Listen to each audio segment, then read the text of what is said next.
Los ecos de la palabra.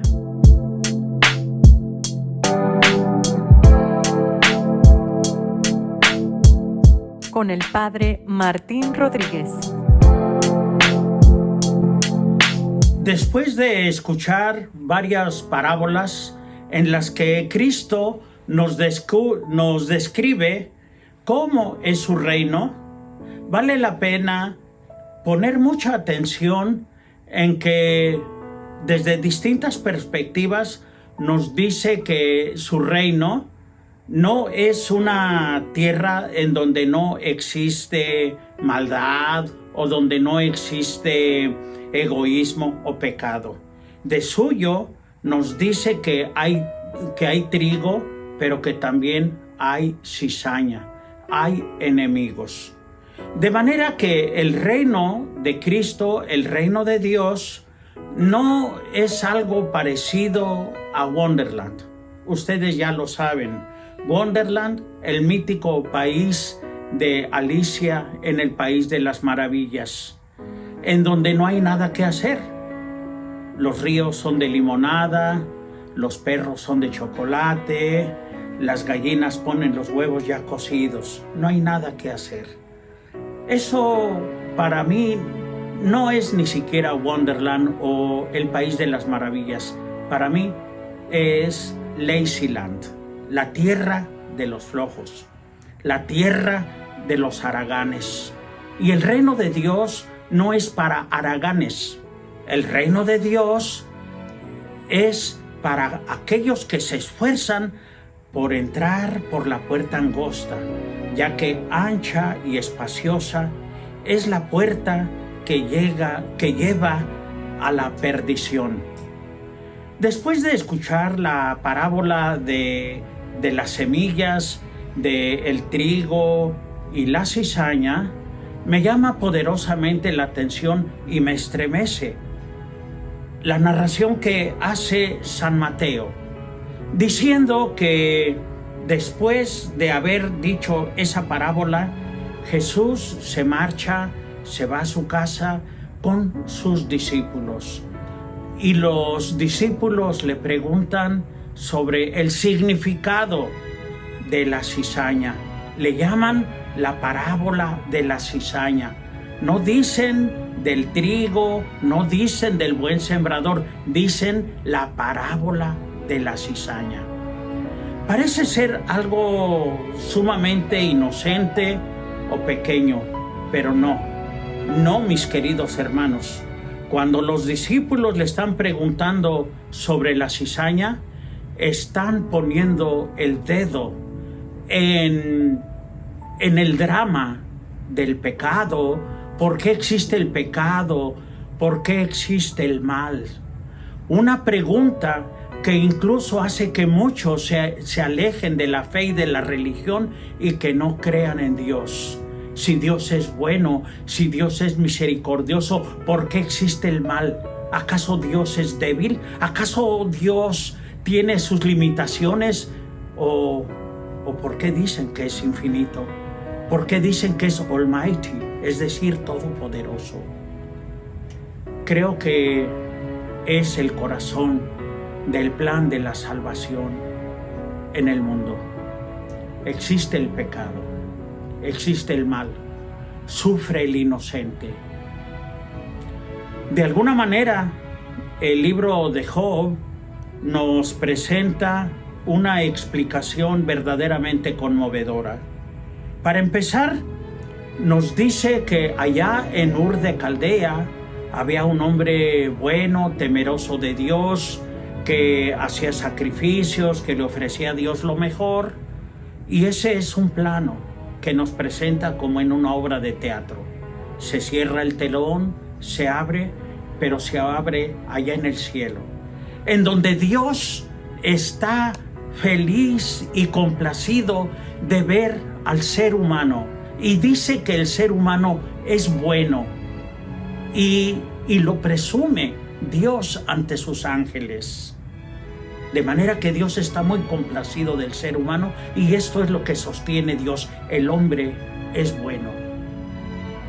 Aparece el Satán, el malo, el príncipe de la tentación, y le dice a Dios su propia tesis. No, el hombre no es bueno, el hombre es malo, es interesado, siempre tiene segundas. Total, se los resumo rápidamente, que en distintas ocasiones Dios permite que se le pruebe a Job, y Job siempre saldrá victorioso. Les recomiendo que lean el libro entero. No es tan fácil llegar a esa conclusión que a veces nos la dan ya hecha. Dios me lo dio, Dios me lo quitó, bendito sea el nombre de Dios. Efectivamente, esa es la realidad, pero no es tan fácil. No obstante, sale triunfador, diciendo Job que él desconoce el misterio de Dios. Cuando Dios le pregunta, ¿dónde estabas tú cuando le puse límite al mar, al océano? ¿Dónde estabas tú cuando le puse pañales a las nubes? Y va utilizando unas metáforas maravillosas. Job reconoce que no es nadie para juzgar a Dios y los misterios. La carta a los Filipenses nos dice algo estremecedor. Nos dice que tanto amó Dios al mundo, al ser humano, que envió a su Hijo único para que mostrara su amor y su cariño. Cristo, a pesar de su condición divina, no hizo alarde de su categoría de Dios. Al contrario, se anonadó a sí mismo, haciéndose hombre y sometiéndose incluso a la muerte, y una muerte de cruz. Y porque así lo hizo, Dios lo exaltó de tal manera que su nombre está sobre todo nombre, para que todas las rodillas se doblen ante Él y que el universo entero proclame: Jesucristo es Dios, para gloria del Padre. Por eso, la existencia de la cizaña tiene un papel muy importante en el plan de la salvación, en el plan del Señor. Lo invito para que reflexione usted en las palabras que se dicen en el pregón pascual, cuando se está pregonando el misterio de la salvación y el paso del pueblo de Dios y la salvación. Se llega incluso a decir: feliz culpa que nos mereció tal Redentor. Feliz culpa. Esto nos introduce en una dinámica de la revelación donde se preguntan: si no hubiera habido pecado, el Hijo del Padre Eterno se habría encarnado. ¿Cómo podría ser Salvador si no habría nada de qué salvarnos? Para meditar, para pensar.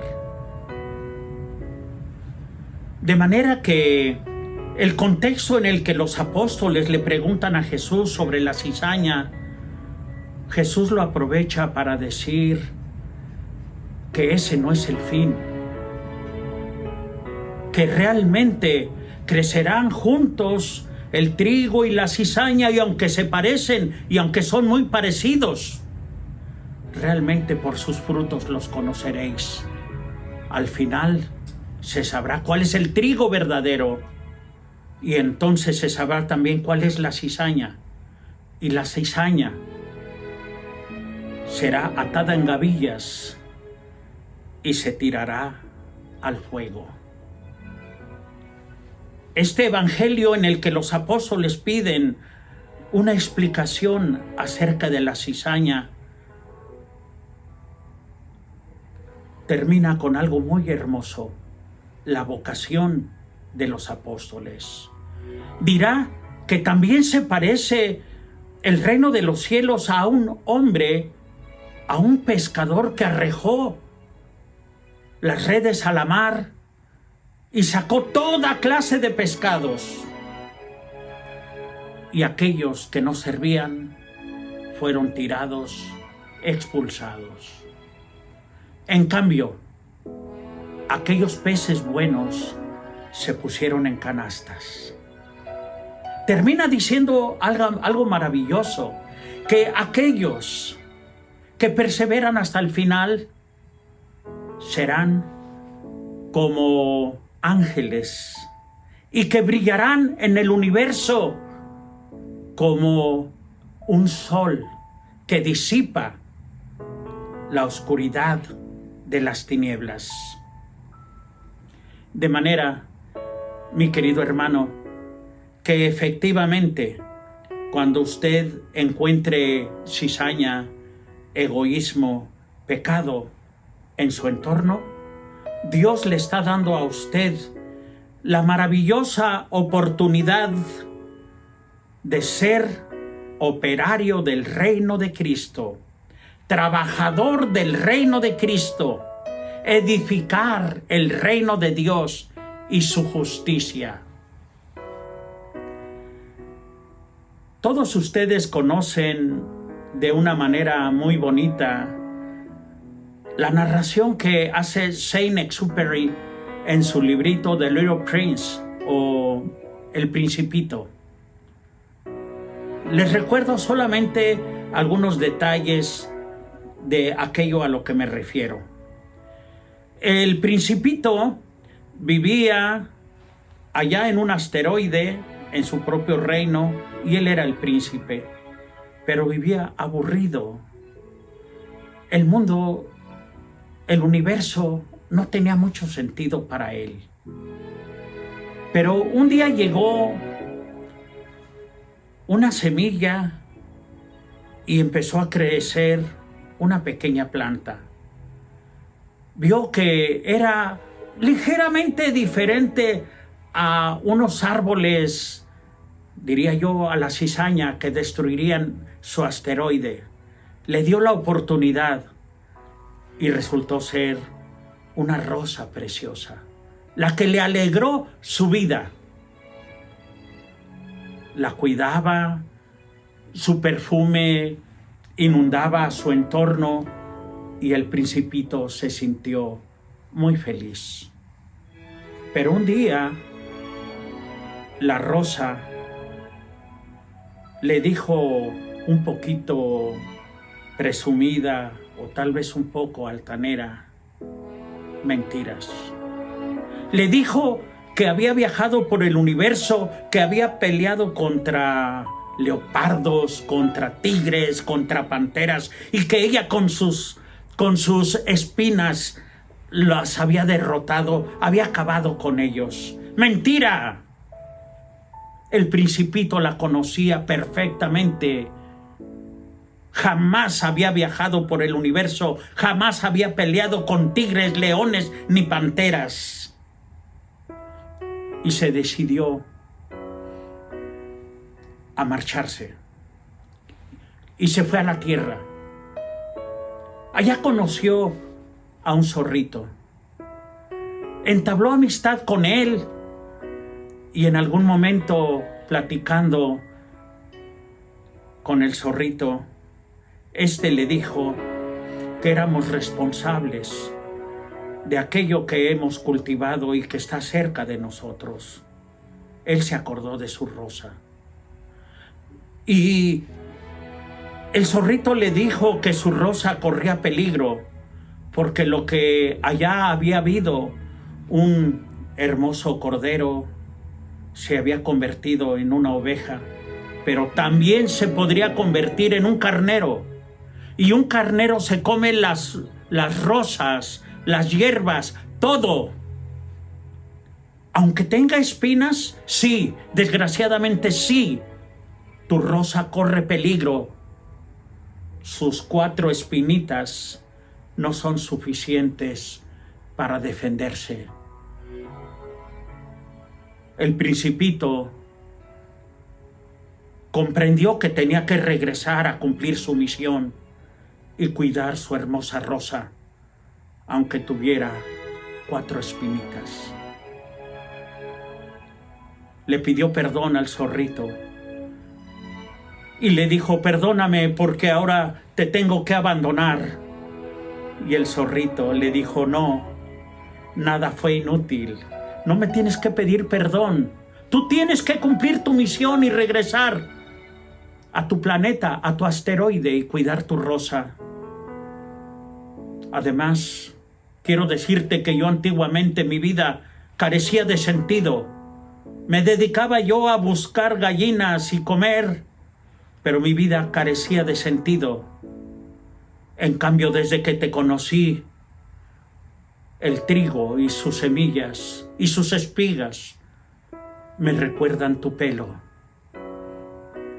Le das sentido a mi vida. El Principito regresó a cuidar su rosa, no sin antes decirle al zorrito que efectivamente haber cruzado el universo era algo maravilloso para él, porque antiguamente, aunque admiraba la belleza de los planetas y del universo, para él era algo deshabitado. Admirable sí, pero el corazón no estaba ahí.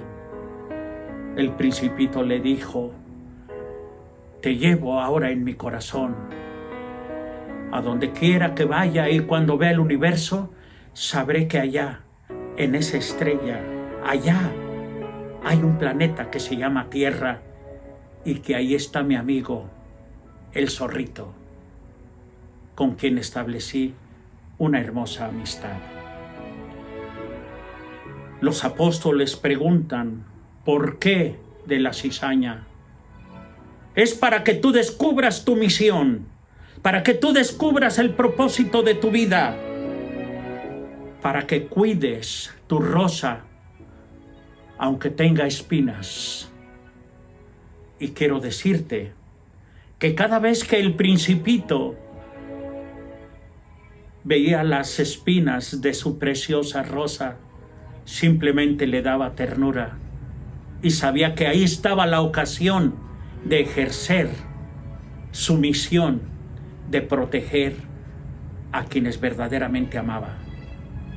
Mi querido hermano y mi querida hermana, cuando tú descubras el pecado, cuando descubras la cizaña a tu alrededor, recuerda que Jesús nos enseñó cómo reaccionar. Ahí donde había una mujer sorprendida, infraganti, adulterio, se la llevan queriéndola apedrear. Y Cristo dice: el que esté libre de pecado, arroje la primera piedra. La misión del amor consiste en lavar la mugre, limpiar el pecado. La noche del Jueves Santo, Cristo le dio a sus apóstoles una toalla para ser operarios de su reino.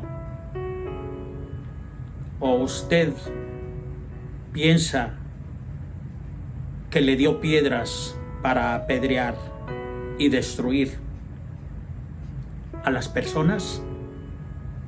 San Francisco de Asís descubrió mucho pecado.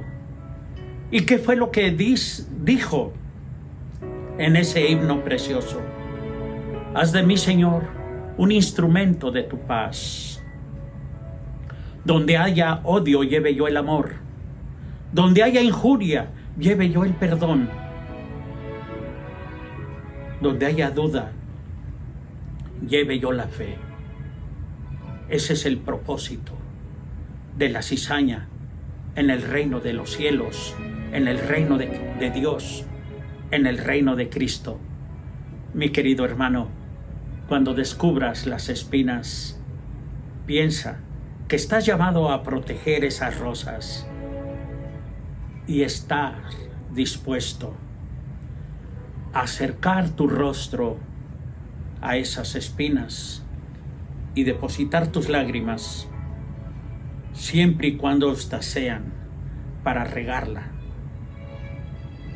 para darle vida a esa rosa, y la rosa te dará sus perfumes y sus tiernas hojas y sobre todo sus suaves pétalos. Ese es el papel, ese es el rol de tu vida y de tu vocación. La bendición de Dios Todopoderoso, Padre, Hijo y Espíritu Santo descienda sobre ustedes y permanezca para siempre. Amén. Los ecos de la palabra.